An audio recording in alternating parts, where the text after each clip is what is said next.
¿Cómo están? Muy buenas tardes. Lunes 31 de agosto, el último día de este día de agosto y seguimos con nuestra lluvia de libros 2020. Estamos, por supuesto, muy contentos de poder estar con ustedes, acompañarlos además en esta nueva jornada donde estamos con nuevas actividades para compartir con ustedes. Y lo que vamos a presentarles a continuación es un conversatorio que tiene de mujer, de literatura y de educación. Pero antes de eso, y antes de presentarles a quienes van a intervenir hoy día, quiero solamente recordarles que estamos con ustedes a través de lluviadelibros.cl, ahí está el programa, y estamos en la transmisión a través de YouTube.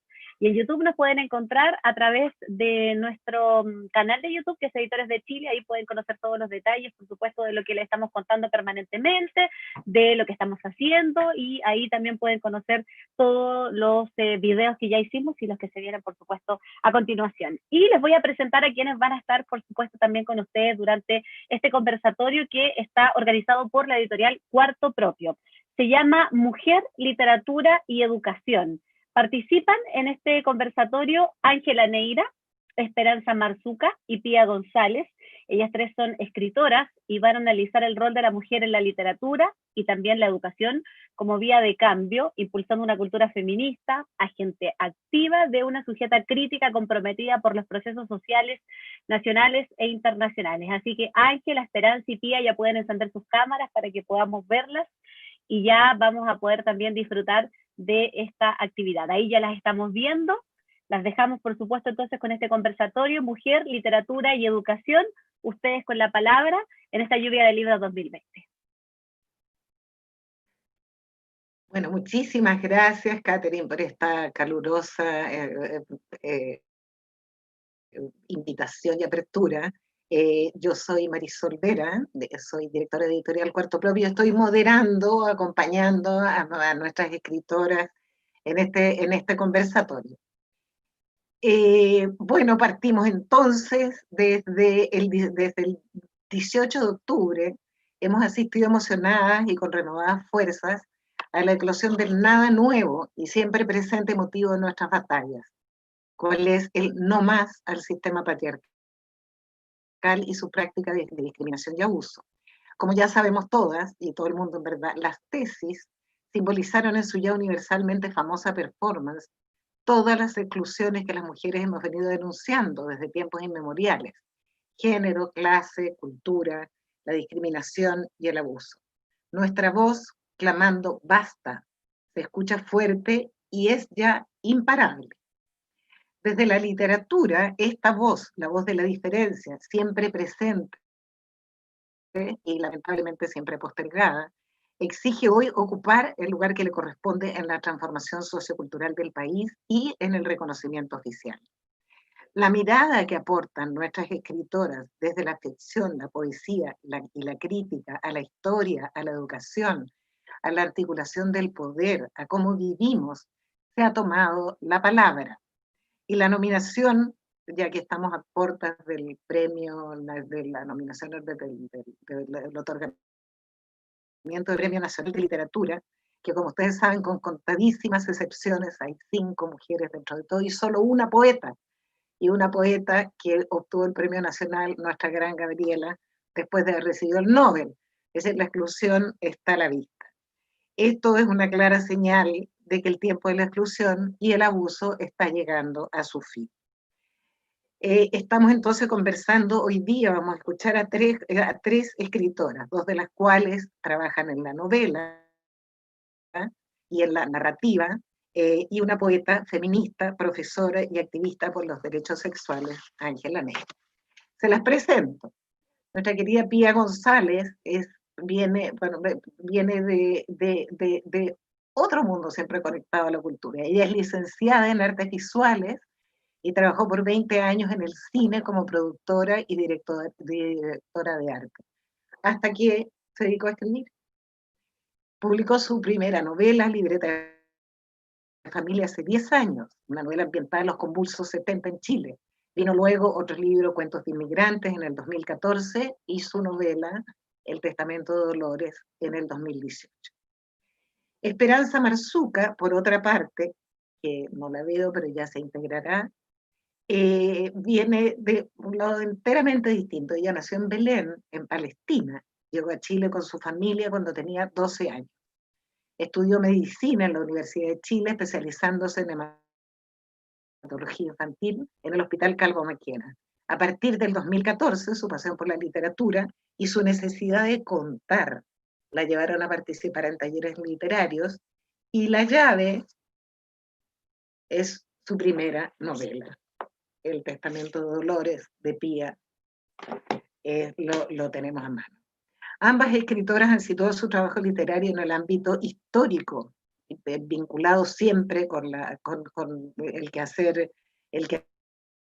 de sus entornos, aportando desde la mirada incisiva de las protagonistas otra lectura a la historia oficial, que revela ese ancho universo de lo privado en los acontecimientos históricos, luego de lo cual ya nada es lo mismo.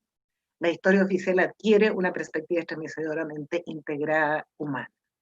En el Testamento de Dolores, Pía interpela la historia oficial de los orígenes de nuestra república, en la voz de Dolores, su protagonista, y Esperanza, la de Palestina, de los inicios del despojo impuesto a su pueblo por gobiernos extranjeros en la década de los 50. Desde dos culturas enteramente distintas surgen ambas el rol fundamental, invisibilizado, que cupo y sigue cabiendo a la mujer en nuestra sociedad. Ángela Neira, que vive en Concepción, es profesora de español, magíster en literatura, máster en igualdad de género y transformación social, diplomada en derechos económicos, sociales y culturales.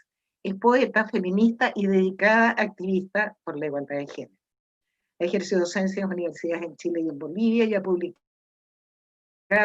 3 escenas en la vida de Alicia, un texto de dramaturgia, Menester, de poesía, el 2015, y Tengo una deuda contigo, poesía, el año 2017, y es editora del libro Procesos Escriturales, Mujeres de Puño y Letra, el año 2018.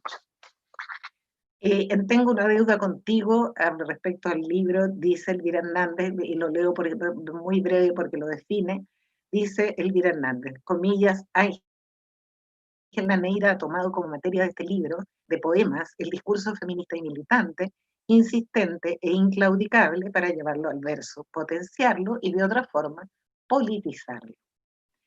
Bueno, aquí tenemos a nuestras 3 escritoras entonces para conversar de la mujer y su rol clave en la literatura y en el mundo. Amigas, desde ese lugar que han escogido de trabajar con la literatura, ¿cuál sería, según ustedes, la característica de la literatura y reflexión crítica desde la mujer, que la diferencia, si lo hace, de la escrita por varones? Pues Pía, Ángela, quien quiera. ¿Quieres partir, Pía?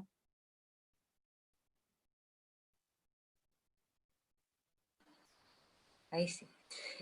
Hola, ¿cómo están? Mira, yo más que nada me voy a centrar un poco, a acercarme a la respuesta en por qué yo tomé la novela histórica y por qué yo hablo específicamente de una etapa fundacional de nuestro país, que es la independencia, y que no ha sido o no había sido, o hay muy poca mirada de mujeres escritoras sobre ella. ¿Qué es lo que pasa? Que al tratar un texto donde el contexto histórico es importante, donde hay una crónica histórica que respetar y sobre la cual tú te apoyas, y ficcionas personajes, pero sobre ese acontecer real, para mí fundamentalmente me interesaba lograr que mi mirada fuese un poco mostrando la voz de esas mujeres anónimas que nunca aparecen en nuestra historia, que era la otra mitad de la ciudad que tenía que preparar lo que significaba la libertad en ese momento, el que tenía que instalar una revolución.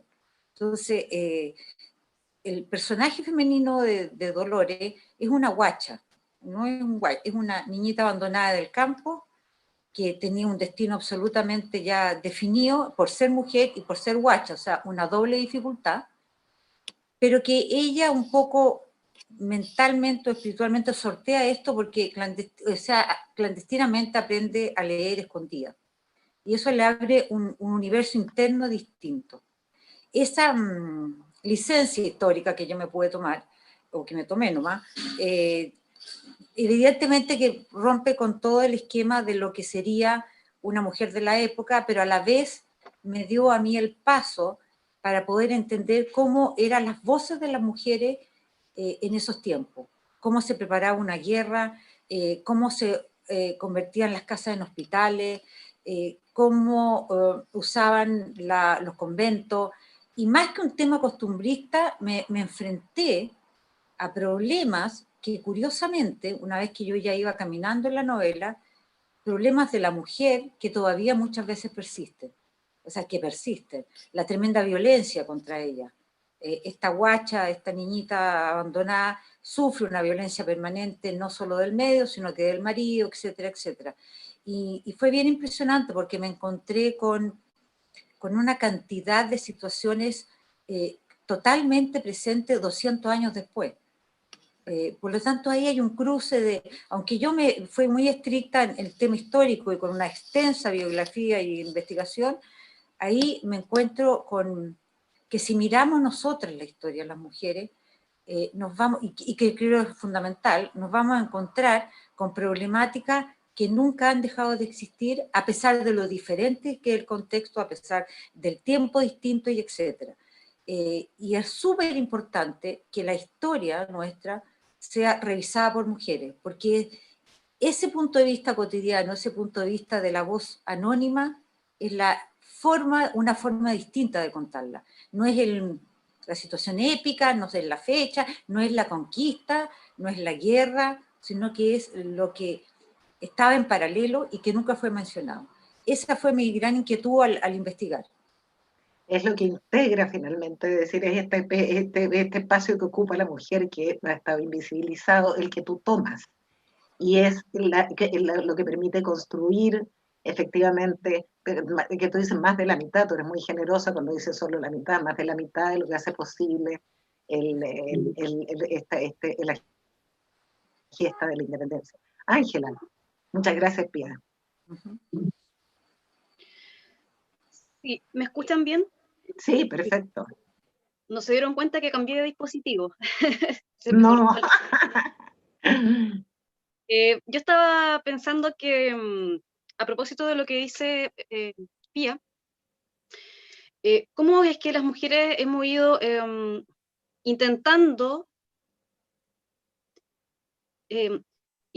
construir nuestros propios referentes y haciendo a su vez, con este ejercicio de memoria, nuestros archivos, con el ejercicio mismo de nombrarnos? Entonces, en primer lugar, creo que tenemos que reconocer, o sea, es un deber, es una responsabilidad reconocer que a las mujeres nos han despojado el patriarcado con todas sus colusiones y sus mafias políticas, religiosas, históricas, nos han despojado de la intelectualidad, del pensamiento, y nos han supuestamente validado en el ámbito de lo emocional, ¿verdad?, de los sentimientos, y desde ahí sí se han conocido alguna literatura que no casualmente, cuando tú haces estudios literarios, desde el canon masculino, evidentemente, las clasifican como géneros menores.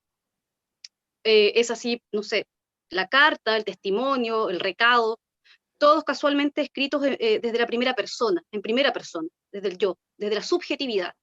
Entonces, por supuesto, que todo lo que está en primera persona y todo lo que inicia un discurso o una expresión desde el yo, se allega al paradigma de lo femenino, y todo lo que es femenino está en un lugar menor, en un lugar negativo del discurso o de la operación discursiva de los grandes relatos, además de las culturas.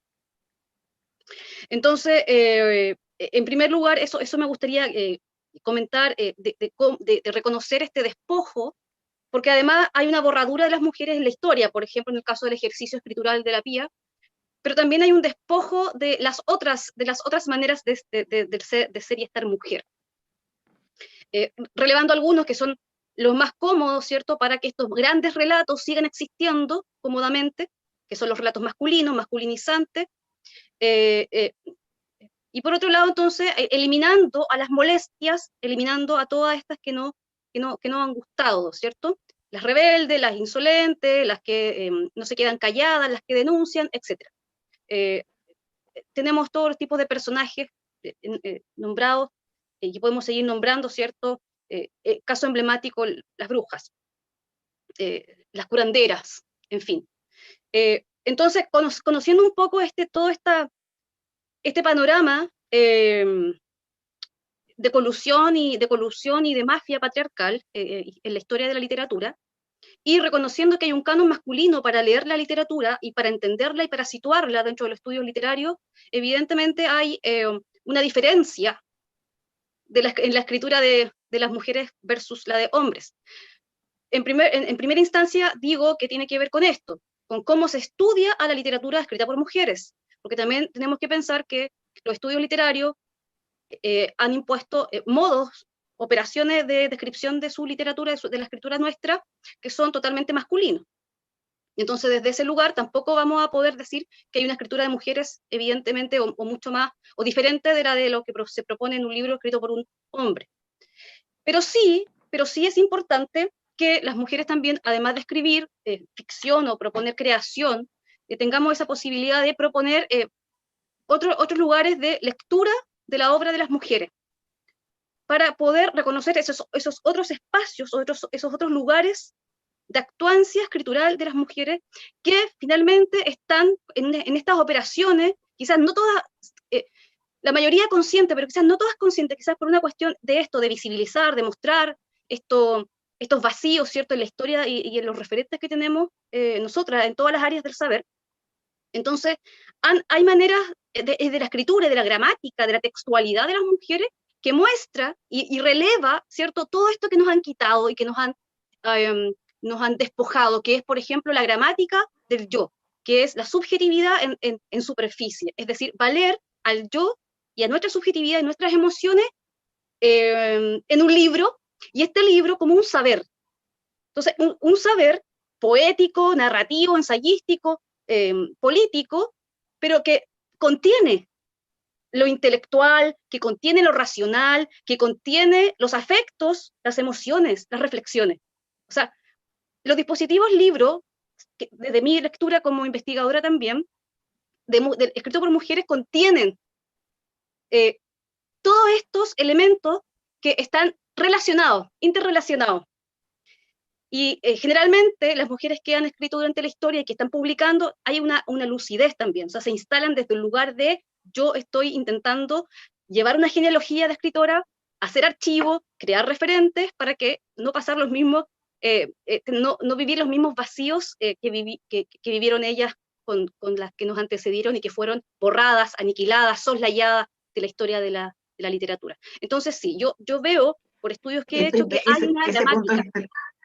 Exacto, ese punto es tremendamente importante porque para la construcción de referentes se requiere la teoría, se requiere la mirada crítica, la reflexión crítica en torno a, es decir, tal como tú dices, y una de las preguntas que les iba a hacer, pero que ya está de alguna manera subsumida acá, es respecto a este tema de la inconsciencia o conciencia. Por ejemplo, Esperanza, que espero que pueda lograr entrar dentro de algunos minutos, luego de escribir su novela, se dio cuenta que era una propuesta profundamente situada desde una posición feminista, desde la mujer. Ella nunca antes siquiera consideró aquello. Entonces, en definitiva, la lectura, la crítica es fundamental. Y en eso, bueno, hay que dar un gran reconocimiento a nuestras antecesoras en nuestro país, a las grandes que dieron origen al primer encuentro de literatura femenina, el año 87, en plena dictadura, que marcó un antes y un después respecto a lo que estamos hablando, y es un libro que será prontamente reeditado. La lectura crítica evidentemente es fundamental para esta construcción de referentes que permitan a las nuevas generaciones reconocer también su propia voz y su aporte político, porque lo que era es respecto a eso. Estamos hablando de política cultural profunda, es decir, nosotros aspiramos a una transformación social desde este lugar hacia una sociedad inclusiva, realmente sustentable y humana, que termine una vez por todas con la situación de abuso histórico. Y eso es profundamente político, digamos, la mirada es política y literatura en sí misma desde esa posición es política, sea Claro, consciente o no consciente, digamos. y lo intuitivo es fundamental también, o sea, lo personal es político también entendiendo ese lugar de lo personal como también lo íntimo y lo privado, y esa intuición que está ahí no es una intuición de ahora, es una intuición que nosotras vamos heredando Exacto. de nuestras antecesoras, ¿cierto? De las antiguas, que están en nosotros, en nuestro tejido escritural. Y, y ahí es cuando yo siempre cito a la Audre Lorde, porque ella dice claramente, o sea, que la poesía, hablando de la literatura, no es un lujo para las mujeres. Exacto, no, es En el fundamental. sentido que Y no es un lujo como un objeto de estudio ahí bonito para ciertos privilegiados y privilegiadas, sino que para las mujeres siempre ha sido la escritura un ejercicio de memoria, un ejercicio de archivo, una herramienta incluso para rebelarse o para resistir estos dispositivos patriarcales tan violentos. Fíjate que exacto. en Y es, esta sí, cuestión de la intuición, que está tan a mal traer en la historia, como que, como tú dices bien, Ángela, la intuición es un campo femenino menor, es un campo considerado que no menor. tiene consistencia, claro. Y no porque no existiera en el hombre tampoco, es ridículo, es como decir que el ser humano hay una parte que no le funciona. Eh, pero esa cosa intuitiva que, como tú bien dices, se ha heredado como una manera de hacer nuestra rebeldía también, como una manera de hacer nuestro camino en el silencio de lo invisible. Y que ahora, y no solo las grandes, hemos descubierto una cantidad de escritoras que nos precedieron, que sencillamente fueron eliminadas, que sencillamente no se ven, no se escuchan, no se leen, porque así era, porque no cabía dentro de la estructura que una mujer pudiese arremeter con una estética. Por ejemplo, yo les voy a contar una anécdota que me pasó muy divertida en un concurso de artes visuales. Se hacían unos concursos de arte público y se mandaba una maqueta con lo que sería a futuro una escultura gigante. Y yo investigaba mucho, porque era una cosa para la calera y era el primer ferrocarril que se había ido en Sudamérica, qué sé yo, y mandé una determinada maqueta. Y nunca se me va a olvidar que la propia persona del jurado, cuando me vio, porque terminó con una mención honrosa y todo, me dijo, oh, eres una mujer con una estética tan masculina, me dijo. Y yo me quedé dando vuelta y le dije, ¿qué significaría eso de la estética masculina en sí? Porque en realidad era muy conceptual la figura que yo había mandado. Me da la impresión de que a eso se refería. Y no era una cosa, no sé, pues bonita, arabesca, un poco decorativa, sino que aludía, apelaba a una cosa más bien de idea, de pensar por qué, qué sé yo. Y sin embargo, las propias mujeres, y no es una mujer que en ese minuto tenía una posición cultural bastante importante, te definen en una estética o en una forma de escribir o en un mensaje o en un contenido que es masculino o femenino. Y eso a mí no... O sea, somos nosotras las que Claro. tenemos que alejarnos de ese canon de una vez por todas, porque van a insistir. A mí, en el Testamento de Dolores recibí una crítica en el Mercurio, una persona muy amable, muy importante, qué sé yo, pero él lo primero que puso es que esta era una novela escrita por una mujer. Y yo nunca he visto una crítica donde dicen, esta es una novela escrita por un hombre. ¿Me entiendes? Bueno, O sea, es parte de la tal vez lo cultura que de él la quiso que... decir que era la visión era distinta y está bien, pero es como decir, bueno, todo lo que yo puedo decir entonces es distinto y es un poquito condescendiente. Es que ¿Ya? yo creo que eso, sí, eso tiene un sí y un no para mí. Porque por una parte, cada vez que una parte de la población que ha sido excluida sistemáticamente como las mujeres, la necesidad de nombrarse diferenciadamente, es decir, esto existo, implica el nombrarse como mujer también, en definitiva. Es decir, no sé, la diferenciación en este proceso de rompiendo el canon pasa por nombrarse. Eventualmente tendrá que naturalizarse. Ayer me estaba acordando del video de Joana Riposi, de Lemebel, donde Pedro decía, bueno, lo que pasa es que ahora me tengo que parar desde el lugar del homosexual, desde el lugar que ocupo, y pararme a identificarlo y escupirlo a la cara y mostrarlo. Pero evidentemente esto parte de un proceso que espero va a llegar un día en que no sea tema, en que no tenga que decir soy mujer, soy hombre, mi género es tal cual, o lo que sea, somos estos seres humanos y tenemos esta creación y este es nuestro aporte, digamos, desde los lugares que ocupamos. Entonces, y lo remarco bien cortito porque me gustaría que pasáramos a otro tema que es el último tópico de nuestro conversatorio, que es el rol de la educación, que ya Ángela lo ha tocado, Pía también, es decir, tú en tu testamento de Dolores pones que el paso salvador de Dolores, de la protagonista maravillosa de tu novela, es que aprendes a leer escondida y empieza así un camino enteramente distinto. Y bueno, como a partir de ahí, mira, lamento mucho que no ha podido integrarse Esperanza Marzuca, que realmente es un gran aporte en su mirada también, porque, y voy a retomar antes de que nos metamos en ese tema, a algunas de las cosas que ella sí alcanzó a decir en su video donde lo grabó. Y es este lugar que ocupa la mujer en la cultura del otro lado del mundo, en la parte, en el Medio Oriente.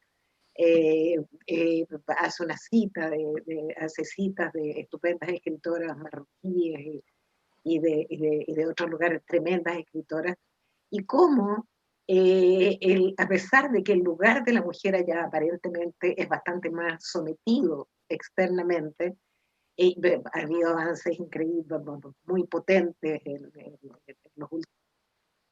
último periodo, pero no son tan diferentes a lo que vivimos las mujeres en nuestra cultura occidental más liberal. En fin. Se repiten desde distintos espacios estos mismos patrones de invisibilización, de sumisión, de que sí. Una pena, les recomiendo mucho que busquen la 2-1, era la llave, Esperanza Marzuca, fue una panorama, abre un panorama realmente muy inédito respecto a nuestra comprensión de lo que es y fue la vida de Palestina bajo la ocupación británica en los 50. De verdad lamento que no haya podido conectarse, aquí estamos todos aprendiendo de este sistema de comunicación virtual y no siempre lo logramos del todo. Así que, bueno, sí me gustaría que fuéramos concluyendo y darle un espacio a esta reflexión sobre el rol de la educación y qué tipo de educación. Es exclusivamente la educación escolar, que es fundamental, es la educación de la familia, es nuestras relaciones. No sé, me encantaría, Ángela, que tú partieras con eso, con tu reflexión al respecto. Sí, yo como lo comentaba hace unos días en estos videos que grabamos para estas actividades, siempre he sido una defensora de la educación pública y lo seré, pero sí siempre recalcando y siendo bastante enfática en que la educación pública debe ser no sexista, debe ser con una mirada científica laica y debe construir bibliografías o literaturas, me refiero a literatura a la bibliografía de todo el currículum de las personas, ¿cierto? Desde la primaria hasta las universidades o cualquier instituto, debe considerar en sus mallas curriculares y en sus bibliografías y literatura el pensamiento de las mujeres en las diferentes áreas. Sabemos que el patriarcado se manifiesta en diferentes grados, sobre todo lo digo pensando en lo que hablaste recién sobre el libro de nuestra colega, ¿no? Esperanza. Lo que ocurre de Esperanza, lo que ocurre en Palestina, bueno, y otros países árabes, pero finalmente los grados del patriarcado, más que compararlos, simplemente nos están evidenciando cuáles son estos modos y estos guiños y estas sofisticaciones que algunos tienen más que otros, pero finalmente siguen opacando y oprimiendo a las mujeres y a las niñas, y a todo lo diferente que no sea, que no sea igual a ellos, que son los que tienen el poder, ¿no? Entonces, la educación, si no se propone desde ese lugar, y si los estados realmente no se comprometen a situar la educación pública como un derecho humano, y no como un bien de consumo, entonces no vamos a poder avanzar, porque esto es un panorama complejo. O sea, podemos implementar talleres, módulos, asignaturas sobre feminismo, sobre género y perspectivas de género, pero eso no es un tema, o sea, no puede ser un tema, tiene que ser una transversalización cabal en todos los sistemas, en todos los currículums. Para eso tiene que estar en las mallas curriculares de los profesores y profesoras cuando estudian en las universidades, tiene que estar transversalizado en quienes coordinan u organizan los planes y programas de cada asignatura desde las instituciones gubernamentales o desde las instituciones que finalmente están pensando qué es lo que necesitamos saber o no saber. Entonces, este gran relato de la educación es bien compleja, no es solamente un tema, que vamos a instalar género, que vamos a instalar el feminismo como si fueran temas, sino que tienen que ser miradas interseccionadas, con mirada de clase, por supuesto, con respeto a los pueblos originarios, pero respeto de verdad y en serio, no figurativo, ¿verdad? Bueno, ahí, Ángela, ahí, perdona que te interrumpa un segundito, porque quiero acotar en esa línea. Yo claramente concuerdo 100% contigo que no es que solamente sea un tema, tratado como tema el género y la inclusión. Y mirándolo desde la literatura, la gran faltante dentro de los planes y programas es la literatura de mujeres, es decir, así tanto, es decir, las grandes que tenemos, de estas grandes que conforman no solamente la historia de las grandes escritoras de nuestro país, sino de otras partes, son las grandes ausentes aún dentro de los currículums. Es decir, muy pocos planes de lectura incluyen algo distinto que, con suerte, Bombal, para qué hablar de Iris, de Buenete Roca. Es decir, tenemos ilustres que han estado ausentes y sin embargo los valores se repiten. Es decir, a mí me gustaría mirarlo desde esa que es nuestra perspectiva, digamos. El espacio que tiene que tener él. Claro, si no instalamos la educación cuestionando el canon literario, es decir, no vamos a avanzar ingresando el 50% de escritoras y el 50% de escritores, porque no vamos a tener las herramientas para poder entender y entrarle a esa escritura de las mujeres, porque vamos a tener que entrarle desde el canon masculino, desde lo que la academia ha pensado para leer a las escritoras. Entonces vamos a seguir replicando modos de comprensión de la escritura de las mujeres que son miradas hegemónicas, ¿cierto?, patriarcales, machistas y fíjate que una cosita, estando totalmente de acuerdo, pero creo que es terriblemente más básico que eso. O sea, hay un 70% en el currículum de la asignatura de lengua o castellano, en fin, de lectura masculina. O sea, ni siquiera está la posibilidad de que tengan a mano una cantidad de lectura femenina o de mujeres o de autoras, más bien dicho, suficiente como para que esa misma lectura vaya produciendo la mirada distinta. Eso es. Porque si yo veo la historia donde me la cuentan hombres y además me la cuentan con toda la épica y con toda la cosa guerrera y con toda la cosa de la conquista, etcétera, etcétera, y punto, y una serie de fechas y de cosas, pero además veo esa misma historia de un punto de vista de otra mirada, que es una mirada muy distinta, de todas maneras se va a ir produciendo una inquietud. No es cierto. Que sea lento, un cuestionamiento, un decir, yo no sabía que las cosas podrían haber sido así. ¿Te das cuenta? Entonces, ya por lo menos partir que hay un currículum mínimamente equitativo, si es vergonzoso esa parte. O sea, en los liceos y todo, creo que Isabel Allende, como tú dices, Bombal, una otra que otra, y sería todo.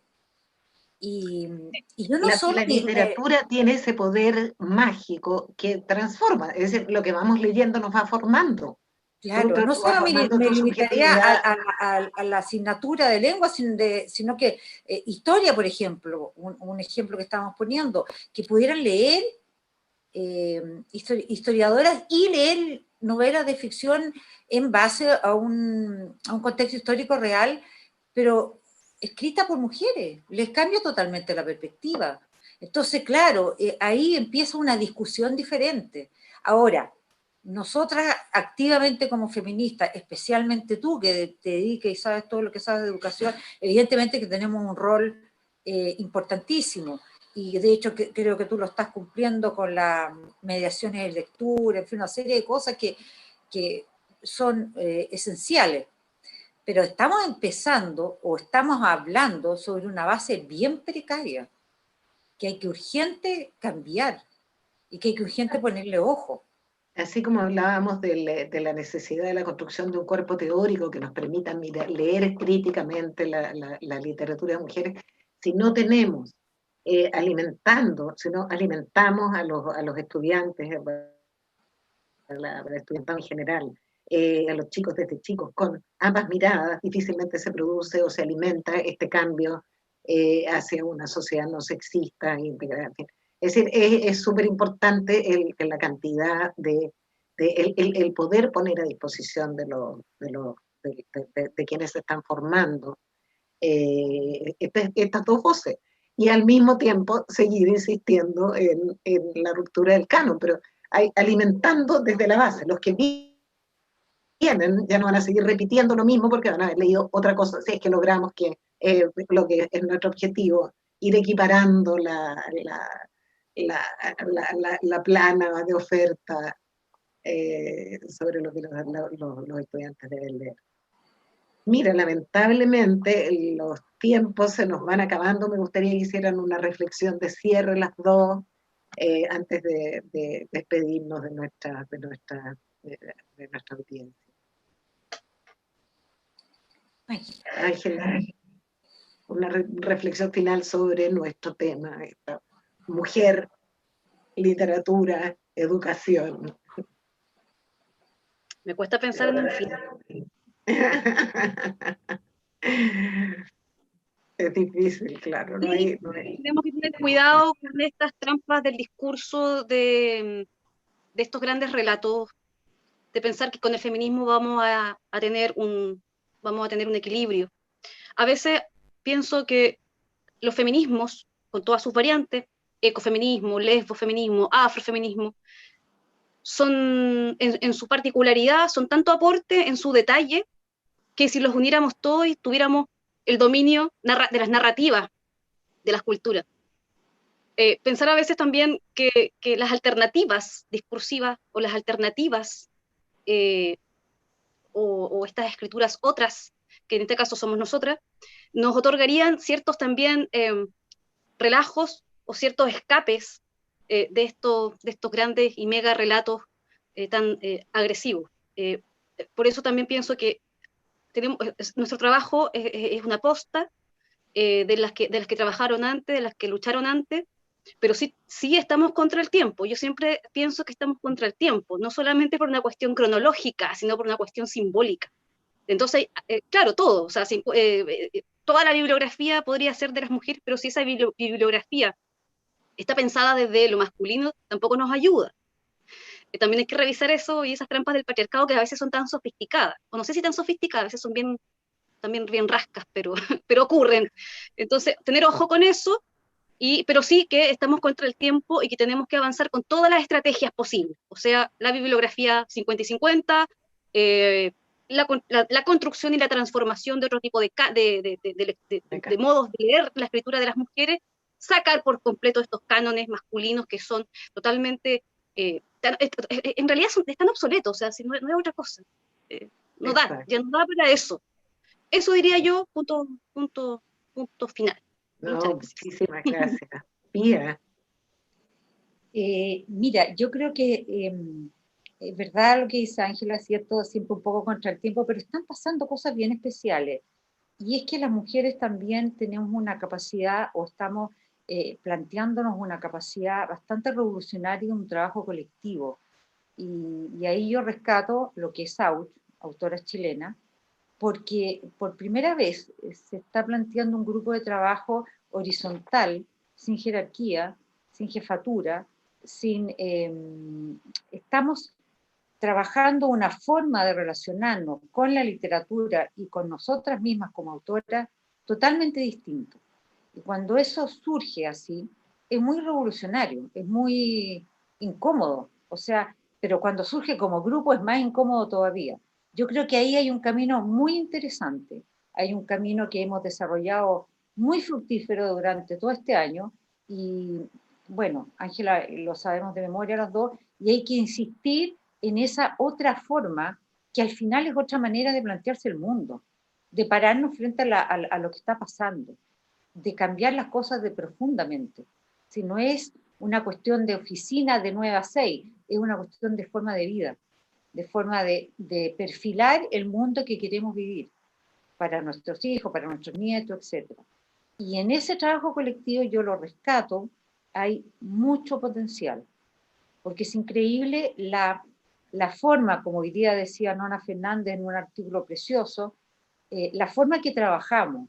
Cuando una puede hacer algo, no lo hace sola, lo hace con la otra. Y si la otra no puede, hay una tercera, y si no hay una cuarta, y si no hay una quinta. Y esa forma de trabajar es muy especial, sobre todo en ambientes tan donde los egos y los narcisismos cunden y se instalan siempre como patrones. Bueno, ahí creo que estamos haciendo algo muy interesante. No, ¿Puedo decir algo? Un por favor. segundo. Con lo que tú dices, tía, es lo que finalmente es lo que se propone desde el feminismo y lo que hacemos. Finalmente es una epistemología, no es un tema. No puede ser instalado como un tema en ningún lugar. Es un lugar es desde ahí, de ahí para adelante. O sea, y cruzado con otro. Estamos en el proceso, y tal como dice Pía, nuestra manera de trabajar es, en esencia, colaborativa, es nuestra visión de mundo. Somos una comunidad y hemos logrado reconocerlo, nos ha costado. Las mujeres, porque hemos tratado a lo largo de los años y por mucho tiempo de llevar nuestro trabajo colaborativo y colectivo a mejores puertos. Se han logrado grandes cosas, pero hoy estamos retomando un trabajo desde esa esencia de la mirada feminista que es Juntas Podemos. Todos sin nosotras, nada. Bueno, muchísimas gracias a las dos. Mis saludos a nuestra querida Esperanza, que debe haber tenido de los mismos problemas que tengo yo para conectarme. Espero que hayan disfrutado esta conversación y bueno, gracias Ángela por todo y Pía lo mismo. Gracias a la editorial Puerto Propio por la organización impecable y a la lluvia de libros también. Muchas gracias. Y saludos desde Concepción. Estoy desde Concepción. Wow.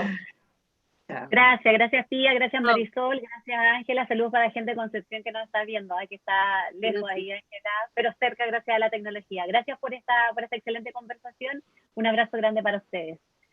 Y gracias también a todos los que nos han acompañado en esta charla encargada y que nos escuchamos también la exposición a través de Cuarto Propio, y los dejamos totalmente invitados a las siguientes actividades que tenemos para los próximos minutos a través de Lluvia de Libros 2020.